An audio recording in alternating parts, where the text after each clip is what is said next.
என் பேர் டாக்டர் மணிகண்டன், புற்றுநோய் சிறப்பு மருத்துவர். பிரிவாரம் ஹெல்த் லிவிங் சேனல் நேர்களுக்கு இன்னைக்கு உள்ள வீடியோ வந்து கல்லீரல் கேன்சர்னா என்ன, அறிகுறிகள் என்ன, அது எப்படி தடுக்கிறது, இதுதான் நாங்கள் இன்னைக்கு பேச போறோம். இந்த வீடியோக்குள்ள போறதுக்கு முன்னாடி ஃபர்ஸ்ட் கல்லீரல்னா என்ன, அது எங்க இருக்கு அப்படின்னு நமக்கு தெரியணும். கல்லீரலுங்கிறது வந்து நம்ம உடம்போட ஒரு எஸ்டிபி, சுவேஜ் ட்ரீட்மெண்ட் பிளான் மாதிரி.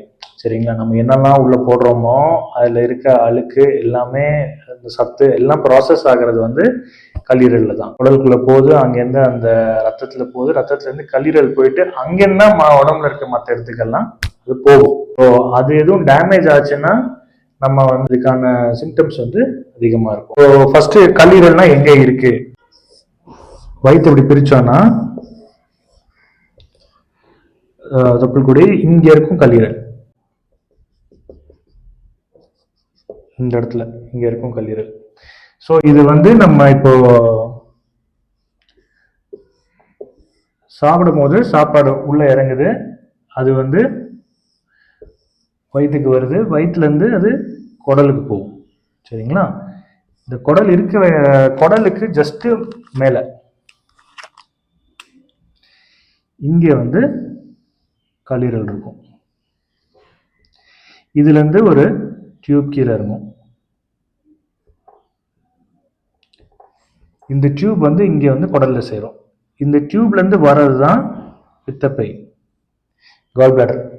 அது வந்து நம்ம அடுத்த வீடியோல பார்க்கலாம், கால் பிளாடர் கேன்சர்னா என்ன, எதுக்கு வருதுன்னு. ஸோ கல்லீரல்ல இருந்து ஒரு லிக்விட், பைலுங்கிற ஒரு லிக்விட் வந்து வெளியே வந்து நம்ம டைஜஷனுக்கு ஹெல்ப் பண்ணும். அதே மாதிரி இங்க டைஜஸ்ட் ஆகிற பொருள் வந்து அதுல இருக்க சத்து வந்து ரத்த குழாய் வழியா லிவருக்கு வரும். ஸோ இதுல வந்து ஏன் டியூமர் வருது, இதுல டியூமர் வர்றதுக்கான மெயின் காரணங்கள் என்னன்னா, ஒண்ணு வந்து ஹெப்படைட்டிஸ்ங்கிற ஒரு கிருமி. இது ஹெப்படைட்டிஸ் பியா இருக்கலாம், இல்ல ஹெப்படைட்டிஸ் சியா இருக்கலாம். இது ஒரு தடவை இன்ஃபெக்ஷன் வந்துச்சுன்னா ஒரு ஜாண்டிஸ் மாதிரி வரும், மஞ்சக்காமலை மாதிரி வரும். அப்புறம் அது சரியாகி போயிடும். ஆனா அந்த கிருமி வந்து கல்லீரலுக்குள்ளேயே தங்கி இருக்கும். ஒரு 10 வருஷம், 20 வருஷம், 25 வருஷத்துக்கு அப்புறம் அது வந்து கல்லீரல்ல டேமேஜ் பண்ணி சிரோசிஸ்ங்கிற வியாதி வரும். அந்த சிரோசிஸ்ங்கிற வியாதி இப்போ இன்னும் வளர்ந்து வளர்ந்து அது கேன்சரா மாறும். ஸோ இந்த ஹெப்படைட்டிஸ் பி, ஹெப்படைட்டிஸ் சி எப்படி வருது? ஹெப்படைட்டிஸ் பி வந்து உங்களுக்கு குடி தண்ணி கிளீனா இல்லைன்னா வரலாம், இல்லை இன்ஜெக்ஷன்ஸ் மூலமா வரலாம், பிளட் டிரான்ஸ்ஃபியூஷன் மூலமா வரலாம், செக்ஷுவல் டிரான்ஸ்மிஷன் மூலமா வரலாம். ஹெப்படைட்டிஸ் சிங்கிறது பெரும்பாலும் பிளட் டிரான்ஸ்மிஷன்ல வரும். அதனாலதான் ஆக்சுவலி பிளட் பேக் எல்லாம் இப்போ எல்லாமே ஸ்கிரீன் பண்ணுவாங்க. அதே மாதிரி டோனர்ஸையும் ஸ்கிரீன் பண்ணுவாங்க, ஹெப்படைட்டிஸ் இன்ஃபெக்ஷன் இருக்கா இல்லையாங்கிறது. ஆனாலும் அதையும் மீறி வர வாய்ப்புகள் இருக்கு. ரெண்டாவது மெயின் காரணம் லிவர் கேன்சர் வர்றது வந்து ஆல்கஹால். இந்த மது குடிக்கிறதுனால வர லிவர் டேமேஜ் வந்து சிரோசிஸ் உண்டாக்கும். இதே மாதிரி தான் சிரோசிஸ் அப்புறம் இன்னும் ஒரு 5 வருஷம் 10 வருஷம் போகும்போது கேன்சரா மாறும். மூணாவது காரணம் என்னன்னா ஃபேட்டி லிவர் டிசீஸ்ன்னு சொல்றது. கொழுப்பு வந்து கல்லீரலுக்குள்ள சேர்ந்து வரும்போது அது அந்த கல்லீரலை டேமேஜ் பண்ணி அதுல வந்து லிவர் ஃபெயிலியர் உண்டாக்கி அதுல வந்து கேன்சர் உருவாக்கலாம். அடுத்த ஒரு ரேரான ஒரு காஸ் ஃபார் இது கல்லீரல் புற்றுநோய் என்னன்னா ஆஃப்லாடாக்சின். இது வந்து ஃபங்கஸ்ல வருது. ஸோ நம்ம சாப்பிட்ற அரிசி, வேர்க்கடலை, இதுல எல்லாம் வளர்ற ஒரு ஃபங்கஸ் ப்ரொடியூஸ் பண்ற ஒரு கெமிக்கல் தான் ஆஃப்லாடாக்சின். இது சப்போஸ் நம்மளோட சாப்பாடுல இருக்குன்னா இதனால லிவர் டேமேஜ் வந்து புற்றுநோய் வரலாம். ஸோ இதெல்லாம் தான் மெயின் காரணங்கள் எதுக்கு வந்து கல்லீரல்ல புற்றுநோய் வருதுங்கிறது. ஸோ இது வந்து இப்போ புற்றுநோய் வந்துருச்சு, இது எப்படி தெரியும்? சரிங்களா? கல்லீரல் வந்து ஒரு நல்ல பெரிய ஒரு ஆர்கன். அதுக்குள்ள வந்து சின்னமா ஒரு புற்றுநோய் வளருதுன்னா அது வந்து ஒரு சிம்டமும் கொடுக்காது, ஒரு பெரிய டிஸ்அட்வான்டேஜ்.